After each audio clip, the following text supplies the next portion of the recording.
I will bless the Lord at all times. God's praise shall continually be in my mouth. My soul shall make her boast in the Lord, and the humble shall hear thereof and be glad. Oh, taste and see that the Lord is good. Blessed is the man and the woman who trust in the Lord. Good day, beloved. I'm Reverend Dr. John E. Jackson, Sr., the senior pastor of the Trinity United Church of Christ in the great city of Gary, Indiana, where we are not just another church, but we are a culturally conscious, Christ-centered church committed to the community. And here I am on a gently weeping Wednesday. The sky is gently weeping, but I got a Hump Day homily I hope will help somebody along this day and even throughout the days to come. So there is a saying that touches my heart. It says basically this: any fool can count the number of seeds in an apple, but the wisest of persons cannot count the number of apples in a seed. Any fool can count the number of seeds in an apple, but the wisest of persons cannot count the number of apples that are in a seed. You see, one of the worst mistakes we can make is to think that we know how a person's life will turn out based on their circumstances, based on their choices, and based on those, whatever the present uh, challenges or context is that they may face. One of the worst mistakes we can make is to think we know how a person's life will turn out. The ultimate height or depth of a person's life cannot be discerned. It cannot be discerned or even predicted by a person's zip code, a person's economic status, a person's family structure or lack thereof, or a person's ethnicity. And we do a grave disservice not only to children and people when we try to predict and judge and discern how their life will turn out. We do a grave disservice to them, but also to our divine eternal God who created them and made them. We do that when we try to predict the outcome or the results of a person's life based on their current or present externals, the things that are around them, the things that they have but don't have. Those things cannot be the determinants of how a person's life will turn out. I say that because this past Sunday I preached a sermon from the scripture in 1 Samuel where David's own daddy dismissed him as least likely to amount to much and then discarded him to shepherd his sheep in the field. He didn't think his son was ever going to amount to much. And after preaching that, I didn't realize it, but I'm preaching it. I never realized who the sermon is going to touch, if it's going to touch anybody.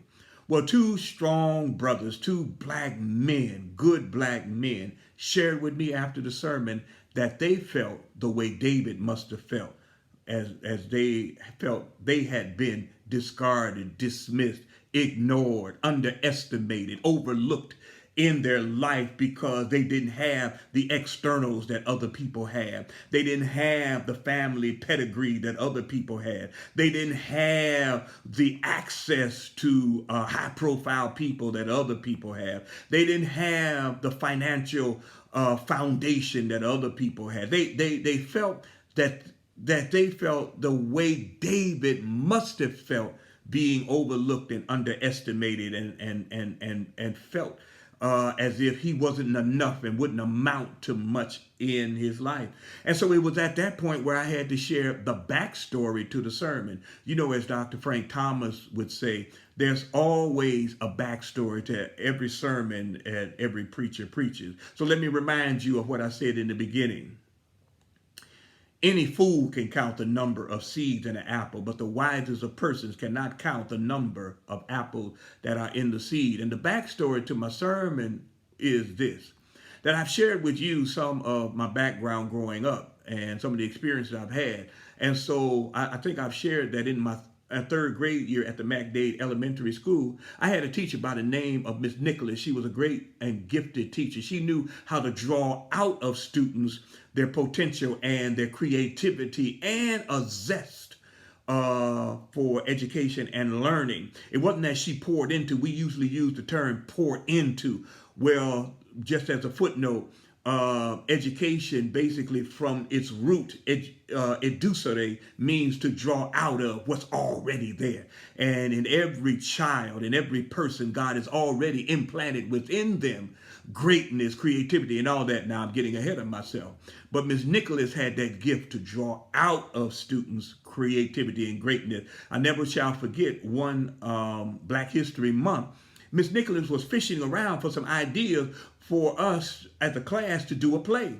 And she shared it with the class that she wasn't sure what she wanted to do. And so she just posed it out to us. And I jumped up and I started pouring out of me different scenes and different themes about what we could do. Now, there's a footnote to this that I don't have time to share with you, that I have shared with you already about my growing up, going every summer to Chattanooga, Tennessee with my grandparents and how that impacted me and how I see myself as an African living in America. I ain't got time to share that, but that's what pulled out of me. And Ms. Nicholas was eating it up, writing it down. The class was excited. And I am the one who created the class play for Black History Month that year. Me. I created it. I came up with it and all of that stuff. Now, part of that backstory that I have not shared is that in my own play, I wasn't in it. The reason I wasn't in it is because after I came up with all that and we started rehearsing the parts, I got the big head. And I was just acting up. I always could finish my work early. And then I was precocious, so I would throw spitballs and things like that, because I was bored and I would distract other students. And so after numerous occasions where Miss Nicholas said, John Jackson, behave yourself, and me not abiding by, as soon as she turned her head, I'd get back into some mess. After numerous occasions of that, Miss Nicholas said, John Jackson, because you just don't want to behave, the play that you came up with, that you created, you ain't going to be in it. You're going to watch the other students perform your play. Now, I was hurt and I was a little upset, I was taken aback, I sulked a little while. But Miss Nicholas was so gifted that you knew that when she punished you, she wasn't trying to defeat you, she was trying to develop you. We knew that when she punished, it was out of love. And so right after the play and I'm off my punishment and all that, she continued to draw out of me, and it was an exceptional year in the third grade. I say that to say that as I progressed on into the fourth grade, my grades were good. As I progressed into the fourth grade, I had another teacher, a different teacher, who was not as gifted as Miss Nicholas, who judged students based on some of their behavior, their externals, and she wasn't as patient. She wasn't, as loving as Miss Nicholas, and she was really hard, and she could be very cruel. And so, in my precociousness, she labeled and judged me so that by the end of my fourth grade year, she adjudicated me EMH, educable mentally handicapped, and then discarded me for my whole fifth grade year in what everybody called the EMH room. The EMH room wasn't a room, it was a mobile unit at MacDade School. It was set apart from the main building, from the ebb and flow of the regular flow of the students and the teachers and all that. We were isolated in a mobile unit in the schoolyard, away from the other classroom. That furthered the labeling of us as least likely, as those who weren't going to amount to much, as the dummy class. I had to spend the whole year, ingesting that. And my mom and dad fought tirelessly, the Chicago Public School, to get me out of the class, but to no avail. I ended up spending the whole year there. And y'all, my whole fifth grade year was horrendous. The worst academic year of my life. Why? I learned nothing that year. And I had black teachers all of my life up to that point. In that fifth grade EMH room, I had a white male teacher.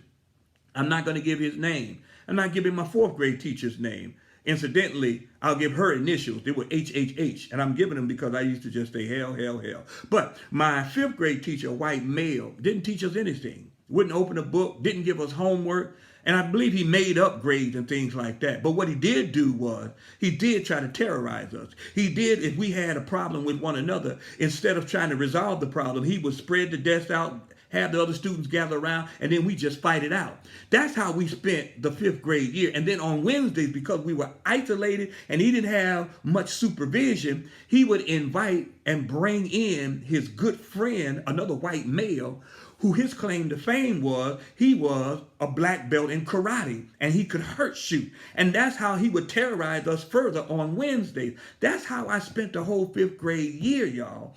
And it's important for me to say that because I lost a big chunk of my academics that fifth grade year because I didn't do anything. Math and science and all of the other things, I was handicapped because of that fifth grade year. And I realized that when I did go to college and undergrad and all of that, how I had to work 2, 3, 4 times as hard as other people because of what I missed in the fifth grade year, because I had a teacher that did what she shouldn't do. She looked at the externals and then dismissed and discarded. Well, that fifth grade year came and went, and I then go into my sixth grade year. The flame that had been burning brightly in the third grade had dwindled down to just a flicker of a flame in the fifth grade year. And so by the time I go into the sixth grade year, there ain't nothing but embers of excitement and encouragement. I felt defeated. I felt out of place. I felt I wasn't going to amount to much. I felt it wasn't no use in me being here because I should not be here because I had already been labeled as the dummy, as one of those who wasn't going to amount to anything. And so I spent the first quarter of the sixth grade most of the time either laying my head on the desk or throwing spitballs again, or, drawing.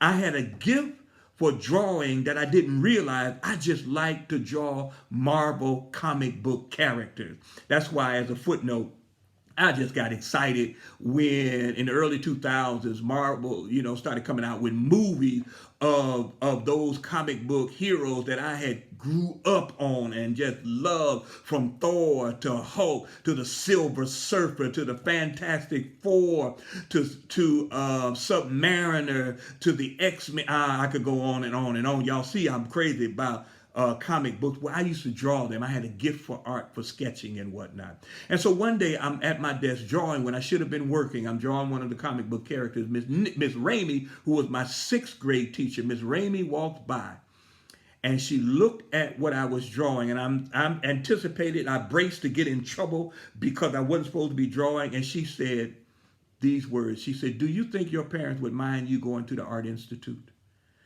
And I just shrugged my shoulder. I said, "I don't know. I don't think they would." I didn't even know what the Art Institute was. I had never heard of it before. She mentioned it then. I didn't know it was in Chicago. I didn't know nothing about it. And she said, "Well, I'm going to check with your parents."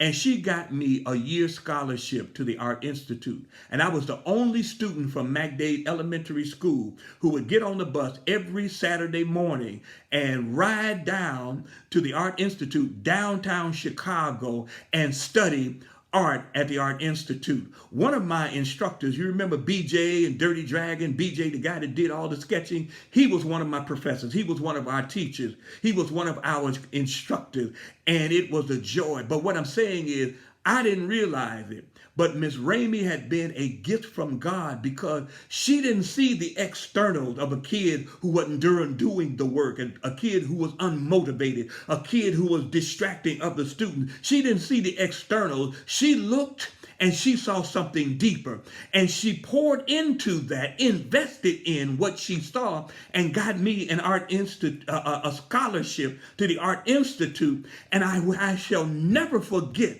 Miss Nicholas and Miss Ramey for what they did. It helped transition my life. Now, the damage that was done in 5th grade traveled through the high school with me.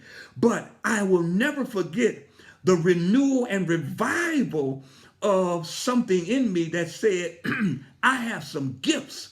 And so I remind you of what I said earlier. Any fool can count the number of seeds in an apple, but the wisest of persons cannot count the number of apples in a seed. And so I say that because when I got my master's degree, when I was ordained in 2002, 4th grade teacher and 5th grade teacher, when I was being ordained, I submitted some scriptures that were dear to my heart. One of the scriptures came from Judges, and it was about Gideon. And Gideon, the scripture I submitted was Gideon, and in his uncertainty and his low self-esteem, said to the angel, he questioned the angel. He needed proof from the angel. He said, make the fleece wet and the floor dry, and then make the floor wet and the fleece dry. But what he said before that was something that impacted me. He told the angel, my tribe is the weakest in all of Israel. And he said, I am the least in my family. Those words struck a chord with me because I identified with Gideon. The angel told Gideon after he said that, do not fear, O mighty warrior for God. The angel spoke into Gideon's low self-esteem spirit to pull him up where God had already ordained for him to be. And I heard in the angel's words, the words of Miss Nicholas and the words of Miss Ramey and the words of others like my own pastor that said, don't you fear, O mighty man, a mighty warrior of God. God has ordained you. And that's why David's story also strikes a chord with me, because David was dismissed by his own daddy. But David had the Lord on his side, and God told Samuel, I don't look at the outside. I don't pay attention to the externals, but God looks on the heart. And God looked on David's heart and saw greatness. God looked on Gideon's heart and saw greatness. God looked on the hearts of the two brothers that shared with me how they felt and saw greatness. And God looked at my heart and saw something that is more than enough, to the point now I have my own earned doctorate and I pastor one of the greatest churches that God has ever ordained, Trinity United Church of Christ, in the great city of Gary, Indiana. All because God has ordained some people to not pay attention to the externals, but look on the heart, y'all. Never give up on a person. Never give up on any child based on their externals. Never prejudge. Never try to predict. Never try to prophesy about how a person will turn out. Let me tell you something. Farmers, good farmers know, even if it's not raining enough, even if the sun is shining too much, they know you can't tell how the harvest will be until the harvest comes. Don't you ever give up on anybody, because all of us are made in the image of God, and God has endowed and invested in each of us God's Holy Spirit as a down payment of God's inheritance in us. And so any fool can count the number of seeds in an apple, but the wisest of persons cannot count the number of apples in a seed. This is my Hump Day homily for this Wednesday. On Friday, we're going to talk about purpose. And I'm going to share another experience in the backyard of my life. But for right now, I want you to be encouraged. Hold your head up. We're going to get through this because I'm so glad the tomb was empty. God bless you.